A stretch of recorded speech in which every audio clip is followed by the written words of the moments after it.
Welcome back. It's our September Chicago real estate market update. I'm Mike McElroy with Center Coast Realty, and we've got a lot of exciting information to share with you today. Before we get into it, though, this is a report on the Chicago area housing market as a whole, and I bet you want to know what's going on in your neighborhood or your community, because after all, just because home prices are up in the Chicago market overall doesn't mean they're up in your backyard. So here's what you do. Fill out that form below. Plug in your name, email address, and the neighborhood or communities that you're interested in. And what we'll do is send you a handcrafted report on the neighborhoods or communities of your choice and let you know how the housing market is doing in the neighborhoods that you're interested in. We're going to do the numbers first, and then I'm going to talk about something a little bit different than we normally talk about and how it could be a clue for what is to come in the housing market of 2022. So stay tuned for that. Look, a laptop appeared in my hand. It must be time to do the numbers. Let's start with median home prices over the last 12 months. Overall, in the Chicago area, they're up 14.6%.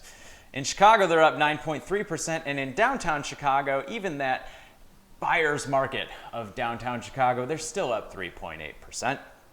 Median prices certainly on the move all around America, and Chicago is no exception.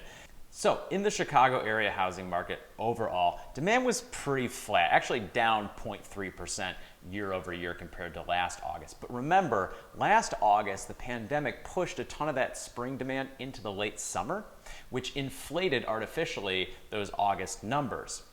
The fact is that demand has continued to hold strong, because if we compare the August 2021 demand to the number of contracts that went under home in August of 2019, it's actually up about 50%. So it just goes to show you we're still in an unreasonably busy housing market, despite the fact that things have cooled off just a little bit. Moving into the city of Chicago, number of contracts was up about 7% year over year, but again, up about 34% compared to August of 2019. So that demand was higher last summer, and it's higher again this summer too. Finally, in downtown Chicago, the number of homes under contract was up 30.5%. So that's the biggest number we've got on the board.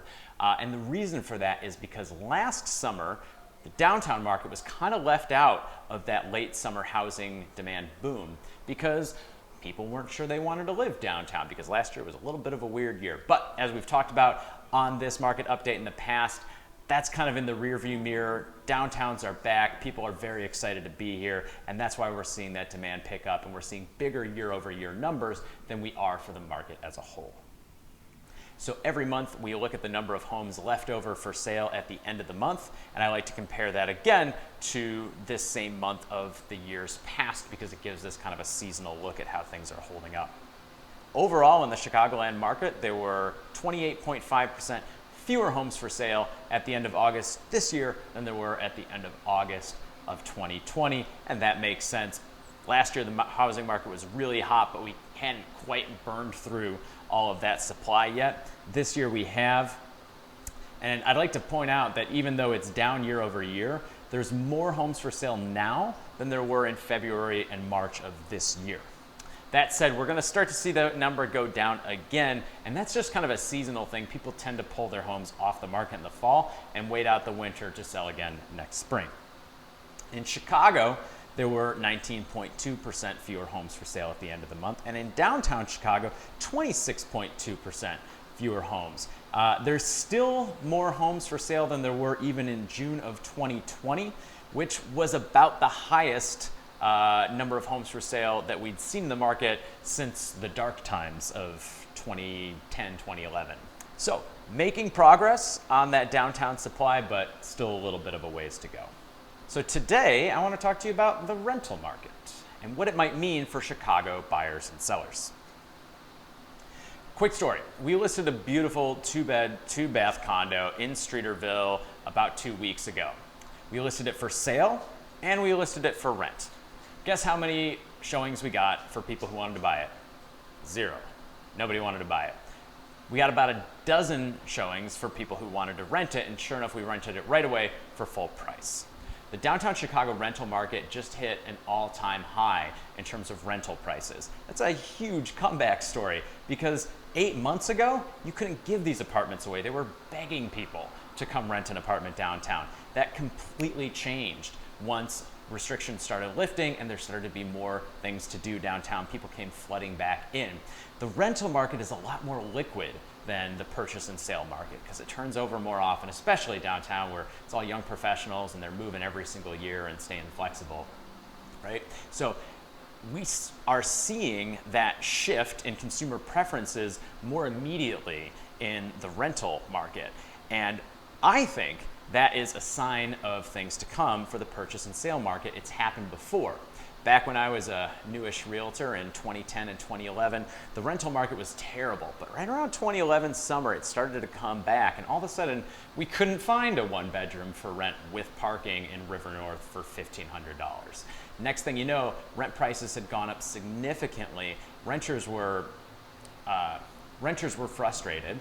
And they started to say, you know what, if it's going to cost me this much to rent, I might as well own my place. What happened next? 2013 hit. Home prices went through the roof as we blew through all the excess supply that had built up during the housing crash. So a lot of times the rental market will kind of be a canary in the coal mine for the purchase and sale market. So will the downtown purchase and sale market come back the same way the downtown rental market has? I think it will, but to find out if I'm right, hit that subscribe button. Make sure you don't miss our next market update. Well, we'll keep you posted on all these numbers as they develop.